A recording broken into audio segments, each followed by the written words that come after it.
ನಮಸ್ಕಾರ ವಿದ್ಯಾರ್ಥಿಗಳೇ ಮತ್ತು ಪಾಲಕರೇ, ನಮ್ಮ ಚಾನಲ್ಗೆ ಸ್ವಾಗತ. ಅಲ್ಪಸಂಖ್ಯಾತರ ಕಲ್ಯಾಣ ಇಲಾಖೆಯಿಂದ ಪ್ರಥಮ PUC ಅಡ್ಮಿಷನ್ಗೆ ಅಲ್ಪಸಂಖ್ಯಾತರ ಪಟ್ಟಿ ಒಂದು ರೋಸ್ಟರನ್ನು ಏನಪ್ಪ ಅಂತಂದರೆ ಅದರದ ಮೇಲೆ 2ನೇ ಸುತ್ತಿನ ಕೌನ್ಸಿಲಿಂಗ್ ಪ್ರಕ್ರಿಯೆಯನ್ನು ಆರಂಭ ಮಾಡಿದರು.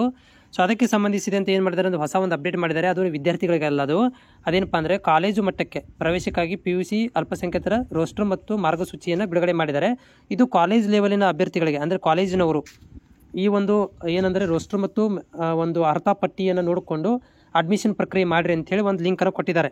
ಸೊ ಆ ಒಂದು ಲಿಂಕಿಗೆ ಕ್ಲಿಕ್ ಮಾಡಿದಾಗ ಇಲ್ಲಿ ಏನಂತಂದರೆ ಇದು ಕಾಲೇಜಿಗೆ ಬಿಟ್ಟಿರುವಂಥದ್ದು. ಇದು ಕಾಲೇಜಿನವ್ರು ಏನು ಮಾಡ್ತಾರೆ ಅಂದರೆ ID ಪಾಸ್ವರ್ಡ್ ನೋಡಿಕೊಂಡು ಯಾವೆಲ್ಲ ಅಭ್ಯರ್ಥಿಗಳು 2ನೇ ಸುತ್ತಿನಲ್ಲಿ ಆಯ್ಕೆಯಾಗಿದ್ದಾರೆ ಸೊ ಅವರುಗಳನ್ನು ಏನಪ್ಪ ಅಂದರೆ ಇಲ್ಲಿ ಆಯ್ಕೆ ಮಾಡ್ಕೊಳ್ಬೇಕು. ಯಾವ ರೀತಿ ಆಯ್ಕೆ ಮಾಡ್ಕೋಬೇಕು, ಅವ್ರ ರೋಸ್ಟರ್ ಮತ್ತು ಮೆರಿಟ್ ಆಧಾರಗಳ ಮೇಲೆ ಅಂದರೆ ಕಾಸ್ಟ್ ಮತ್ತು ಅವರ ಮೆರಿಟ್ ಆಧಾರದ ಮೇಲೆ ಇಲ್ಲಿ ಆಯ್ಕೆ ಮಾಡ್ಕೊಳ್ರಿ ಅಂತೇಳಿ ಒಂದು ಲಿಂಕನ್ನು ಬಿಟ್ಟಿರುವಂಥದ್ದು. ಇದು ಕಾಲೇಜಿಗೆ ಸಂಬಂಧಿಸಿದಂಥದ್ದು, ಇದು ವಿದ್ಯಾರ್ಥಿಗಳಿಗೆ ಸಂಬಂಧಿಸಿದಂತಲ್ಲ. ಹಾಗೇನಾದರೂ ಮಾಹಿತಿ ಬಂದರೆ ನಾನು ಕೂಡ ನಿಮಗೆ ಶೇರ್ ಮಾಡ್ತೇನೆ, ನಾನು ಕೂಡ ಮಾಹಿತಿಯನ್ನು ಕೊಡ್ತೇನೆ.